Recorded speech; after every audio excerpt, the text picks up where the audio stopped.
Hello everyone and welcome. In this video I'm going to walk you through how to customize notifications on Roblox. First thing you do is open up your Roblox app, and next thing you're going to do at the bottom, tap on more icon.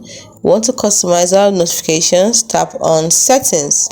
We want to customize our notifications, then tap on notifications, which is the one before the last, tap on it, and it's open up this menu where you get to decide how to customize notification, friend request notification, party invite notification, be notified when someone in your contact is in Roblox, and rest of them. These are all under 4 categories. We have the first category, mobile push notification, where we have Roblox community events, experience event, party invitation, and the rest of them. You can see all the options here. Chat messages. We also have under email, where you can turn on notification to get announcements, updates, and offers. We also have under experience notification, where your activity updates from experiences you have turned on is notified for.